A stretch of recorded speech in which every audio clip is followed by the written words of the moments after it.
Hi guys. कल मैंने आपको अपने टेलीग्राम ग्रुप में शेयर किया था कि प्रैक्टिस मॉक का लाइव मॉक टेस्ट चल रहा है आरआरबी पीओ का। तो आप लोग लगा लो, अपने स्कोर्स भी शेयर करना। एंड मेरा बहुत मन था कि मैं आप लोगों को एक लाइव मॉक पूरा लाइव सॉल्व करके किस तरह से अप्रोच होती है, किस तरह से एक पेपर को डील करना चाहिए, मैं आपको दिखाऊं। मेरा बहुत मन था। मैंने एक बार आईबीपीएस पीओ के लिए भी एक या दो वीडियो इसके पहले डाल चुके हैं। तो उसमें बहुत ज्यादा आप लोगों को हेल्प हुई थी, आप लोग बहुत कुछ सीखे थे उससे। तो मेरा मन था कि आरआरबी पीओ के लिए एक डाल दूं। एंड जितने न्यू एस्पिरेंट्स आए उनको इस पे काफी डाउट भी आता है कि मैम मॉक्स में मार्क्स इंक्रीज नहीं होता। जनरली क्या होता है कि अपन पूरा सिलेबस कंप्लीट कर लिए होते हैं, लेकिन मॉक्स लगा रहे होते हैं या एग्जाम जाके दे आते हैं, तो हमारा वो चीज क्लियर नहीं होता, हमारा मार्क्स इंप्रूव नहीं हो रहा होता, मॉक्स में भी मार्क्स अच्छे नहीं आते, बाद में एग्जाम भी नहीं निकलता।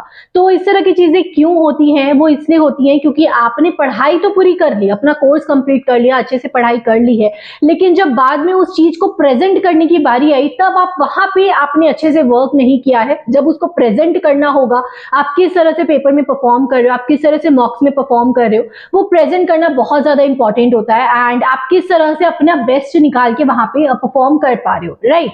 तो यस, मैं सुबह से उठ के लगभग मुझे 1.5-2 घंटे लग गए। मैंने पूरा मॉक दिया, मॉक को पूरा स्क्रीन रिकॉर्ड भी किया, पूरे रफ शीट के साथ। रफ शीट के लिए भी अलग से कैमरा लगा के उसे भी पूरा शूट किया। लेकिन क्योंकि प्रैक्टिस मॉक का लाइव मॉक चल रहा है, तो मैं सोची प्रैक्टिस मॉक का ही आपको रिकॉर्ड करके दिखा दूं।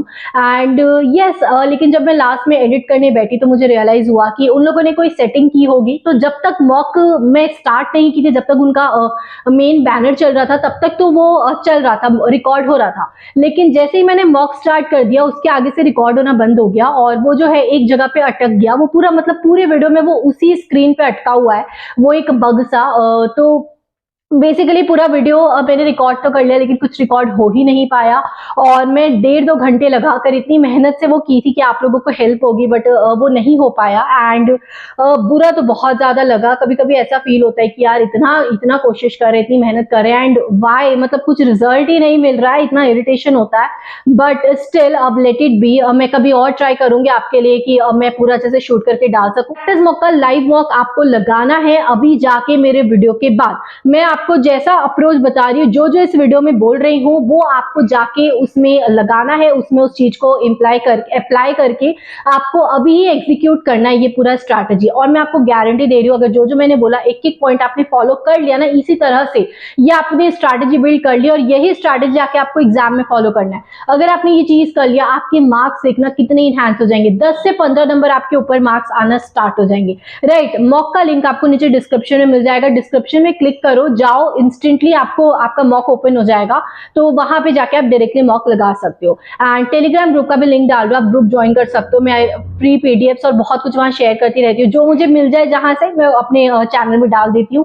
तो जाके आप ग्रुप जरूर ज्वाइन कर लो। अब आरआरबी पीओ में आपका इंग्लिश आता नहीं है, आपका सिर्फ क्वांट आता है और रीजनिंग आता है। आपको टोटल 45 मिनट्स मिलते हैं एंड कोई सेक्शनल टाइमिंग नहीं होती इसमें। रीजनिंग में 40 क्वेश्चन होते हैं, क्वांट में भी 40 क्वेश्चन होते हैं, टोटल 80 क्वेश्चन होते हैं, 45 मिनट में आपको बनाने होते हैं। एंड इसकी क्या अप्रोच होनी चाहिए? तो सबसे पहले सेक्शन आपको क्वांट लेना है या रीजनिंग। मैं प्रेफर करूंगी कि रीजनिंग से स्टार्ट करना, रीजनिंग स्टार्ट करना ज्यादा बेटर रहेगा। कम से कम आपको 20 से 22 मिनट रीजनिंग को देना है, उससे ऊपर बिल्कुल नहीं, और 20-22 मिनट आखिरी के क्वांट को देना है। एंड रीजनिंग से स्टार्ट करने क्यों बोल रही हूँ कि जनरली क्या होता है, रीजनिंग सबसे बन जाती है, ऑलमोस्ट सारे स्टूडेंट क्वांट और रीजनिंग के कंपैरिजन में रीजनिंग इजीली बना लेते हैं। एंड अगर आप वहां से स्टार्ट कर रहे हो तो आपका ये फायदा रहेगा कि जो आपके डुएबल्स है, फटाफट जब आप बनाते चले जाओगे, आपके स्क्रीन में आपको वो ग्रीन ग्रीन ग्रीन ग्रीन जब आपको क्लिक दिखने लगेगा, तो वो आपका कॉन्फिडेंस काफी बूस्ट कर देगा।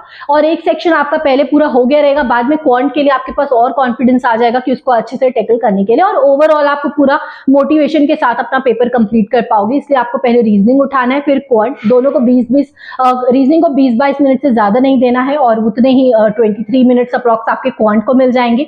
और आपका सीक्वेंस क्या रहेगा एग्जाम को परफॉर्म करने का?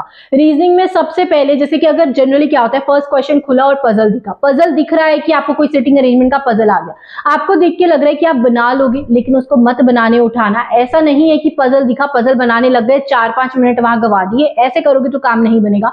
सबसे पहले अगर आपने स्क्रीन खोली, कोई मिसलीनियस क्वेश्चन दिख रहा है तो उसको बना लो, लेकिन अगर कोई पजल दिख रहा है, मार्क को रिव्यू करो, आगे बढ़ जाओ। और सबसे पहले आपको ढूंढना है मिसलीनियस वाली चीजें, जैसे कि हो गया आपका सिलॉजिज्म के क्वेश्चन, इनइक्वालिटी के क्वेश्चन, कोई वन लाइनर्स क्वेश्चन होंगे तो वो, या फिर ब्लड रिलेशन के क्वेश्चन। ब्लड रिलेशन का एक ट्रिक है कि जनरली एग्जाम में ब्लड रिलेशन का 3 क्वेश्चन का सेट आता है। अगर एक क्वेश्चन का आया तो ठीक है, लेकिन अगर 3 क्वेश्चन का सेट आया तो जनरली ये होता है कि वो काफी ट्रिकी दे दे, मतलब कुछ ना कुछ उसमें एक आध लाइन ट्रिकी वो लोग दे देते हैं। बी इट प्रीलिम्स का ही एग्जाम क्यों ना हो, वो लोग ट्रिकी दे देते हैं ब्लड रिलेशन में। तो मैं हमेशा रेकमेंड करती हूँ कि मिसलेनियस में हर चीज बनाओ, लेकिन ब्लड रिलेशन को थोड़ा सा आप बाद में बनाओ। या फिर एक चीज कर सकते हो कि ब्लड रिलेशन आप स्टार्ट करो बनाना, मतलब एक बार रीड करो, अगर वन गो में बन गया तो वेल एंड गुड, बन गया सही है। अगर नहीं बन रहा, थोड़ा भी स्टक कर रहे हो ना, तो वहां पे स्किप करो और आगे बढ़ जाओ। अभी उसको मत बनाओ, मार्क और रिव्यू करके छोड़ दो, एंड में टाइम मिलेगा तो जरूर बना लेना, राइट। तो सबसे पहले यही करना है, मिसलेनियस वाली चीजें आपको उठानी है, वन लाइनर्स के क्वेश्चन, ब्लड रिलेशन जो कि थोड़ा सा ऑप्शनल है, डायरेक्शन एंड सिलॉजिज्म इनइक्वालिटी के क्वेश्चंस, इतने आपको करने हैं। उसके बाद आपको पजल्स बनानी है। पजल्स कम से कम 4 नहीं तो 5 पजल्स आपकी शिफ्ट में रहेंगे, 4 तो मिनिमम में रहेंगे, क्योंकि ये आरआरबी पीओ का एग्जाम है, यहाँ पे 5 भी रह सकते हैं पजल्स, राइट। तो आपको पजल्स उठानी है और वो पजल सबसे पहले बना लो जो आपका डुएबल पोर्शन हो। जैसे कि अगर फ्लोर बेस्ड पजल हो, सिंपल बॉक्सेस अरेंज करने, वो बहुत ईजी होता है, वो बना लो। सिटिंग अरेंजमेंट का कोई हो, सर्कल बेस्ड जाए, स्क्वायर बेस्ड जाए, वो भी ईजी होता है, वो बना लो। अगर अनसर्टेन पजल है, अनसर्टेन रो की जो पजल आती है, वो भी थोड़ा सा इजी होता है, क्योंकि उसमें फटफट चीजें जल्दी जम जाती है, राइट। मतलब कि अनसर्टेन होता है तो वहां पे कोई सर्टेनिटी आपको ढूंढनी नहीं होती, तो वो भी थोड़ा सा कंपेरेटिवली इजी होता है। हाँ, बच्चे जो फंसते हैं वो इसमें फंसते हैं कि फ्लैट एंड फ्लोर्स वाली जो हो गई, जैसे 3 फ्लैट है, 3 फ्लोर दे दिया, 2 फ्लैट दे दिए, ए बी के वेस्ट में है, इस टाइप का जो दे दिया, तो उसमें थोड़ा सा एस्पिरेंट्स ट्रिक कर जाते हैं। मुझे इसमें पता है कि ये थोड़ा ट्रिकी लगता है एस्पिरेंट को, तो वो पजल आप एंड के लिए रखो। पहले डुएबल वाली पजल्स फटाफट बना लो, ताकि आपके थोड़े मार्क्स सिक्योर हो जाए, और उसके बाद में एंड में आपको ट्रिकी वाली पजल उठा सकते हो।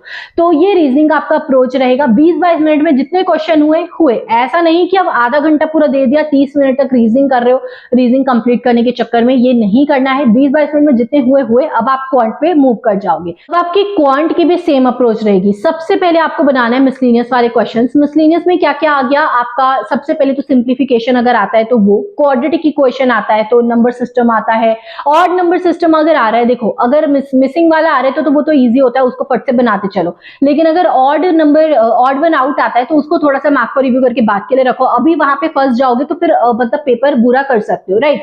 तो सबसे पहले आपको मिसलेनियस के बनाने, ढूंढ के फटाफट। अगर डीआई दिख रहा है मार्क पर रिव्यू करो, अरिथमेटिक दिख रहा है मार्क पर रिव्यू करो, एंड नेक्स्ट एक्सरसाइज करके आगे बढ़ते जाओ। पेपर के ना एंड तक पहुंच जाओ, पूरा नेक्स्ट एक्सरसाइज करके ना जो जो दिख रहा है बन रहा है बनाते जाओ। मिसलेनियस वाले वन लाइनर वाले, जो डीआई दिख रही है, केस सेट दिख रही है, अरिथमेटिक दिख रही है, स्किप करके मार्क पर रिव्यू करते हुए, स्किप करते हुए पूरा एंड तक पहुंच जाओ। पूरा पेपर एक बार गो थ्रू कर लो। बहुत से एस्पिरेंट्स होते हैं टाइम के चक्कर में पूरा पेपर ही गो थ्रू नहीं कर पाते, ये सबसे बड़ा मतलब ये सबसे बड़ी मिस्टेक आपकी हो जाएगी। आपको पूरा पेपर ना आपके नजर के सामने से निकलना जरूरी है, एक बार पूरा पेपर नजर के सामने से गो थ्रू होना जरूरी है। यू नेवर नो आपके इजीएस्ट वाले सेक्शंस आपको एंड में दे रखा हो, तो ये गलती कभी मत करना। एंड सबसे पहले आप यही करोगे, मिसलेनियस का बना लो क्वांट में। उसके बाद मैं तो जनरली डीआई बनाती हूँ, तो आप भी डीआई पे जाओ, जो भी आपकी इजी डुएबल वाली जो डेटा वाली डीआई दी है उसको बनाओ। मैं डेटा नोट करके बनाती हूँ कॉपी में, आप भी नोट करके बना सकते हो, वो ज्यादा कन्वीनियंट होता है। कुछ सेकंड्स ही लगते हैं नोट करने में, फटाफट देख के उतार लो और फिर बाद में क्वेश्चंस बनाने में बहुत इजी हो जाता है, राइट। तो डीआई आपको करना है, केसेट पे करना प्रेफर करती हूँ। प्रीलिम्स में केसेट अगर है तो वो उतनी ज्यादा टफ नहीं आती कि वो ना बन पाए। एक बार ना केसेट का पैराग्राफ रीड जरूर कर लेना, अगर आपको लग रहा है कि इजी है, डेज वाला कुछ दे दिया, डेज का डेटा है ना, कुछ शूज जैकेट इस टाइप का अगर कुछ इजी सा केसेट दे दिया तो उसे 1 गो में बन जाएगा। वो एक बार पैराग्राफ रीड करके देखो और बना लो। अगर लग रहा है कि यार थोड़ा ट्रिकी है, फंस सकता हूं, तो फिर उसको अभी के लिए मार्क फॉर रिव्यू कर दो और अरिथमेटिक में मूव कर जाओ। पहले अरिथमेटिक के बना लो। अरिथमेटिक के कम से कम आपको 10 से 12 क्वेश्चन तो मिनिमम में मिल जाएंगे, और उसमें से आपको क्या बनाना है, तो सबसे पहले इजी वाले, जैसे कि अगर एजेस के आ गए तो एजेस के बहुत इजी होते हैं, रेशियो प्रपोर्शन के इजी होते हैं, परसेंटेज के कुछ क्वेश्चन इजी होते हैं। तो जो भी इजी वाले है ना अरिथमेटिक के, फटाफट वो बना लो। जो थोड़े से टफ दिख रहे, boat and stream something like that, जो थोड़ा सा ट्रिकी लग रहा है, उसको मार्क फॉर रिव्यू करो। टाइम स्पीड डिस्टेंस का हो गया, टाइम वर्क हो गया, ये सब थोड़ा सा अगर ट्रिकी आपको लग रहा है, मार्क को रिव्यू करो और आगे बढ़ जाओ। और अगर जो भी डुएबल लग रहा है उसको पहले फटाफट बनाओ। ऐसा करते करते आपके 45 मिनट्स कहाँ निकलेंगे वो तो वैसे ही आपको पता नहीं चलेगा। अगर फिर भी आपके पास एंड में थोड़ा टाइम बच जाता है तो आप बाकी की जो बची हुई चीजें उसे बिल्कुल बना सकते हो। एंड एस्पिरेंट्स मुझसे कई बार ये कमेंट करते हैं कि मैम ऐसा करने में, आगे आगे बढ़ने में, ये सब में कितना मतलब कुछ टाइम चला जाएगा, कुछ सेकेंड्स चला जाएगा, एंड वो वर्थ इट है क्या? तो मैं आपको बता दूं कि अगर आपने पूरा पेपर नहीं बनाया, अगर आपने पूरा पेपर गो थ्रू नहीं किया, कहीं और स्टक कर गए हो, एक ही पजल में स्टक कर गए 10 मिनट के लिए, तो वो तो बहुत ज्यादा आपको मतलब ले डूबेगा, बहुत ज्यादा लॉस हो जाएगा आपका। तो बेटर यही है कि उस लॉस के चक्कर में आप ना जाए, और कुछ सेकंड्स अपने बर्बाद जरूर होंगे आगे आगे नेक्स्ट करने में, बट वो कुछ सेकंड्स आप बर्बाद कर दो, इंस्टेड बीइंग पूरा पेपर बिगाड़ने के जगह आप पूरा कुछ सेकंड्स बर्बाद कर दो, वो चल जाएगा एंड इससे आपका पेपर डेफिनेटली अच्छा जाएगा। मुझे 110% की गारंटी है कि आपका पेपर, आपका मॉक सब में मार्क्स इंप्रूव हो जाएंगे अगर आप ये स्ट्रैटेजी फॉलो करोगे। मेरे 2 साल का एक्सपीरियंस हो गया है बैंक एग्जाम्स को, अच्छे से 2 साल का हो गया, बहुत में फेल हुई हूँ, बहुत में पास हुई हूँ एंड यस, मैं दावे से बोल सकती हूँ कि अगर आपने ऐसे फॉलो किया तो आपका प्री कहीं नहीं गया, प्री निकल रहा है इस बार। एंड यस, आपको मॉक का लिंक डिस्क्रिप्शन में मिल जाएगा, प्लीज जाके मॉक लगा लेना। मॉक बहुत मैंडेटरी है लगाना, मैंने जो बोला उसी को फॉलो करो और जाके मॉक लगा लो। अभी सुन लिया ना, ये वीडियो पूरा एंड आ गया है, जाओ और जाके पूरा मॉक लगा लो और अपने स्कोर शेयर करना नीचे कमेंट सेक्शन में। और कोई डाउट हो तो कमेंट करना। Will meet in the next video. मैं बिल्कुल कोशिश करूंगी कि आपके लिए एक पूरी प्रॉपर स्ट्रैटेजी की वीडियो लाइव देते हुए रिकॉर्ड वापस से करूं। It takes lots of time, but yeah I will do it for you guys.